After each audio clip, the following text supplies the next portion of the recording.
अल्हम्दुलिल्लाहि रब्बिल आलमीन वस्सलातु वस्सलामु अला सय्यदिल मुरसलीन अम्मा बाद अऊज़ु बिल्लाहि मिनश शैतानिर रजीम बिस्मिल्लाहिर रहमानिर रहीम वल अस्र इन्नल इंसाना लफ़ी खुस्र इल्लल लज़ीना आमनू व अमिलुस सालिहात व तवासौ बिल हक़्क़ि व तवासौ बिस सब्र।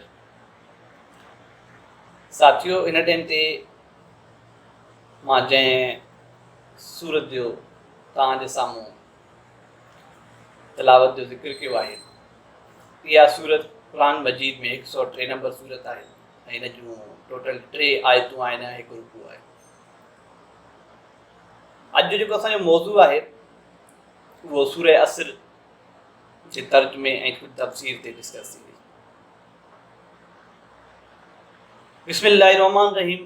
शुरू कयां तो अल्लाह जे नाले सां जेको निहायत रहम वारो ऐं बाजारो आहे। वल असर, कसम आहे ज़माने जो। इन्नल इंसान लफ़ी खुस्र, त इंसान हक़ीक़त में हिकु नुक़सान में आहे, खसारे में आहे। इल्लल लज़ीना आमनू, सिवाय उन्हनि जे जिन ईमान आंदो, व अमिलुस सालिहात, जिन सालिह अमल कया, व तवासौ बिल हक़्क़ि व तवासौ बिस सब्र, जेके हक़ जी तलक़ीन कंदा रहिया ऐं सब्र ते क़ाइमु रहण जे लाइ चवंदा रहिया। सदक़ल्लाहुल अलीयुल अज़ीम। साथियों, ही जेका सूरत आहे सूरह असर, इन जे लाइ कुझु रिवायतुनि में अचे थो त जेकॾहिं मोमिन या मुस्लमान जेकॾहिं सूरह असर जे मक़सद खे सम्झी वठे त हुन जे लाइ जन्नत जे तरफ़ ॾे वञण जो रस्तो आसान बणिजी वञे थो। हीअ जेका सूरत जी पहिरीं आयत आहे वल असर, जंहिंमें असर लफ़्ज़ वक़्त ॾे ऐं टाइम ॾे इशारो ॾिए थो पियो, ऐं हिते अल्लाह साईं वक़्त जो कसम खंयो आहे, कसम आहे ज़माने जो।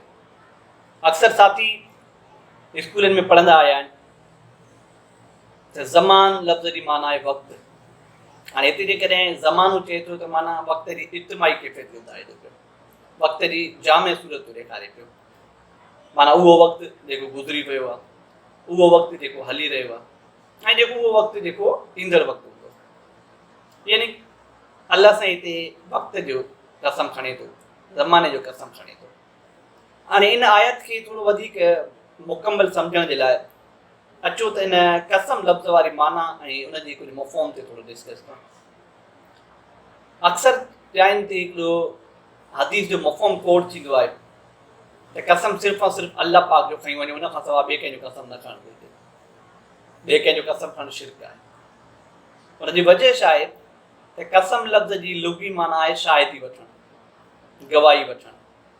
हाणे जेकॾहिं कसम खई वञे थो त कसम आहे ज़माने जो, माना ज़मानो गवाह आहे, वक़्तु गवाह आहे, वक़्तु शाहिद आहे।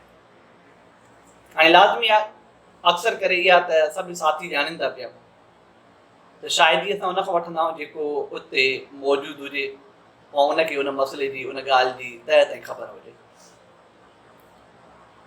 हाणे अक्सर इन बुनियाद ते जॾहिं असां दुनिया जे अंदरि कुझु वजूहात जे अंदरि कॾहिं अबे जो कसम खणंदा आहियूं, कॾहिं अमड़ जो कसम खणंदा आहियूं, कॾहिं कंहिं ॿिए जो कसम खणंदा आहियूं। दरअसल जेकॾहिं मां चवां थो, मिसाल जे तौरु हिकु शख़्स चोरी कंदे पकड़िजी पए थो पियो ऐं हू चए थो त अम्मा जो कसम आहे चोरी मां नाहे कई, त हो दरअसल इहो ज़ाहिर थो करे त अम्मा शाहिद आहे त चोरी मां नाहे कई। हाणे जॾहिं त हुनजी माउ हुते हुई ई कान।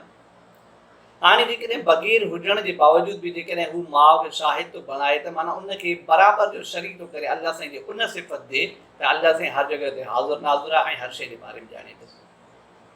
इहा ई उहा मेन बुनियादी वजह आहे जो कसम जे लाइ चयो वियो आहे त सिर्फ़ु अल्लाह जो कसम खई वञे। छो त जेकॾहिं असां चऊं था अल्लाह जो कसम आहे त अल्लाह शाहिद आहे, अल्लाह त हर शइ जे बारे में ॼाणींदड़ ऐं हर जॻह ते हाज़ुर नाज़ुर आहे, हर हिकु शइ ॾिसे थो पियो। इन जे करे असांखे अल्लाह खां बि कंहिंजो कसम न खणणु घुरिजे। अचो जेका सूरह असर में अल्लाह साईं ज़माने जो कसम खई वञण जे पुठियां वजह छा आहे त खोड़ सारा साथी आहिनि जेके तारीख़ पढ़ंदा आहिनि।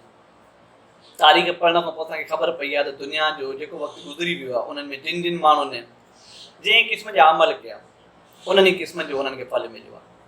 मतिलबु जिन सुठा अमल कया उन्हनि खे सुठी मोट मिली आहे, जिन बुरा अमल कया उन्हनि खे बुरी मोट मिली आहे। अलाह साईं इन जी बुनियाद ते ज़माने जो कसम खयूं आहे त माना वक़्तु गवाह आहे, वक़्तु शाहिद आहे हिन शइ जो। छाजो? इन्नल इंसान लफ़ी खुस्र, त बेशक इंसान यकीनन खसारे में आहे, नुक़सान में आहे। हाणे इन आयत खे थोरो वक़्ती तफ़सील में सम्झण खां पहिरियों अचो त खसारे लफ़्ज़ जी माना खे नोट कयूं। अक्सर साथियुनि खे इहा ख़बर आहे त जॾहिं असां कोई बि कारोबार या बिज़नेस शुरू कंदा आहियूं त उन में इन्वेस्ट कंदा आहियूं, माना असां मूड़ जेको हूंदो आहे पंहिंजो उन में लॻाईंदा आहियूं। हाणे जेकॾहिं उन जी उपत में जेको असां अमाउंट उन में इन्वेस्ट कयो हुजे उहो बि पूरो न निकिरे, उन खां बि घटिजी वञे, उन खां बि घटि असांखे माना मोट मिले, त माना जेको कमायो उहो त पोइ जी ॻाल्हि आहे, जेको असां इन्वेस्ट कयो आहे उहो बि असांजो ज़ाया थी वियो।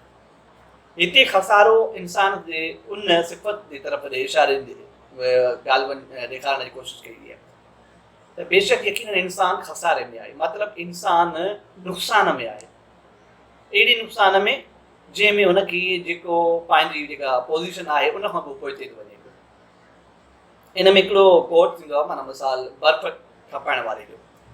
मार्केट में हिकिड़ो शख़्स जॾहिं बर्फ़ खपाइण जे लाइ बर्फ़ ख़रीद करे अची करे जॾहिं रखंदो आहे ऐं उहा ॻाल्हाईंदो आहे मुख़्तलिफ़ माण्हुनि खे सेल करण जे लाइ, ऐं कोई बि माण्हू हुन वटां बर्फ़ वठणु न ईंदो आहे त होरियां होरियां हुनजी बर्फ़ ॻरंदी वेंदी आहे, वक़्तु गुज़रंदो ईंदो आहे बर्फ़ ॻरंदी वेंदी आहे, ऐं आख़िरकार जॾहिं बर्फ़ थोरी बचंदी आहे त उहो वीचारो दाऊं करणु लॻंदो आहे, रड़ियूं करणु लॻंदो आहे त ख़ुदा खे मञो अचु आहे को मूंखां बर्फ़ वठणु शुरू करे, न त मां नुक़सान में थो वञा, न त मां ॿेली हुन में थो वञा पियो खसारे में। हाणे अहिड़ी कैफ़ियत इंसान जे वक़्त सां बि आहे। इंसान जी जेका ज़िंदगी आहे उहा मख़सूस आहे, इंसान जी ज़िंदगी जो वक़्तु गुज़रे थो, अमल गुज़रे थो पियो, जीअं जे वक़्तु गुज़रंदो थो वञे पियो तीअं तीअं हुनजे लाइ जेको फ़ाइदो हासिलु करण जो जेको मुद्दो आहे उहो घटिजो थो वञे।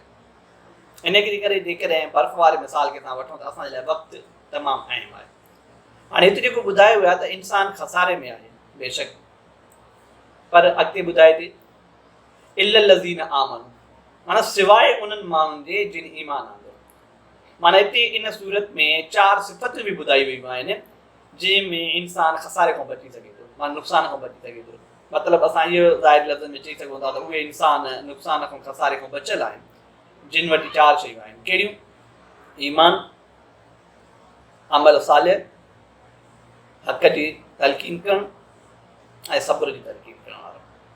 हाणे इहे 4 उहे अमल आहिनि जिन जे तरफ़ ॾे इंसान खे खसारे खां बचण जो रस्तो ॿुधायो वियो आहे। इल्लल लज़ीन आमनू, सवाइ उन्हनि माण्हुनि जे जिन ईमान आंदो। ऐं अॻिते ॿुधाए थी इहा सूरत वामिल सालिहात, ऐं जेके माण्हू सुठा अमल कंदा आहिनि, जेके माण्हू बहितर अमल कंदा आहिनि। हाणे हिते सुठा अमल छा आहिनि, अचो थोरो इन शइ जी गहराई ते वञूं। हाणे जॾहिं असां सुठनि अमलनि जी ॻाल्हि कयूं था पिया त हर उहो अमल जेको रब खे पसंदि आहे, अलाह साईं जंहिंजे लाइ हुकुम कयो आहे, हिकु इहो बि सुठनि अमलनि में शुमारु थिए थो, ऐं ॿियो उहो जिन जे लाइ रब मना कयो आहे उन मां रुकिजी वञण बि सुठनि अमलनि में शुमारु थींदो। हाणे अलाह साईं ग़ालिबन हर उन अमल खां मना कई आहे जेके बुराई जे तरफ़ ॿिए खे तकलीफ़ ॾियण वारो अमल हुजे, ॿिए खे अदियत ॾियण वारो अमल हुजे, या ॿिए जा हक़ खाइण वारो अमल हुजे। ऐं सुठा अमल आहिनि माना ॿिए जी ख़ैर ख़्वाही, ॿिए जी मदद करणु ऐं अलाह जी इबादतुनि में शामिलु थियणु, इहे सुठनि अमलनि में शुमारु थियनि था पिया। छो त ईमान असांजो तेसिताईं नामुकमल आहे जेसिताईं असां दिलि सां माना लफ़्ज़नि सां ऐं असांजे अमल सां उन शइ जी पकी शाइदी न थिए, माना उन शइ ते पको पुख़्तो माना यकीन ज़ाहिर न थिए। हिकिड़ा इंसान हूंदा आहिनि चवंदा हिकिड़ी शइ आहिनि पर अमल में हुननि जी उहे शयूं ॿियूं हलंदियूं, अमल में हुननि शयुनि ते हुननि जी पूरा न हूंदो आहे। हिकु हदीस में ईमान जी दर्जाबंदी जे लाइ ॿुधायो वियो आहे त ईमान जा 3 पहलू आहिनि। हिकिड़ो उहो हिसो ईमान जो आहे जंहिंमें जेकॾहिं तव्हां कंहिं सां ज़ुल्म कंदे ॾिसो था त वञो हुनजो हथु पकड़ियो ऐं हुनखे मना कयो त बाबा हीउ मज़लूम आहे, हिन सां तूं ज़ुल्म थो करे, इहा शइ ख़तमु कर, ॿी सूरत में मां तोखां जंग कंदुमि, ॿिए सां तोखां इन शइ जे लाइ विढ़ंदुमि या लड़ाई कंदुमि हिन जे लाइ, जेसिताईं तुंहिंजे हक़ न ॾींदे। जेकॾहिं सम्झो था त इहा कैफ़ियत असांजे अंदरि मौजूदु न आहे त घटि में घटि असां वञी करे उनखे बांह खां वठी करे रोकियो, मना कयो, घटि में घटि लफ़्ज़नि सां त हुनखे मना कयो, लफ़्ज़नि सां त हुनखे रोकियो असां बाबा हीउ तूं ज़ुल्म थो करे पियो, हिन सां इहा शइ तुंहिंजी ग़लति आहे। इहा ॿी कैटेगरी आहे।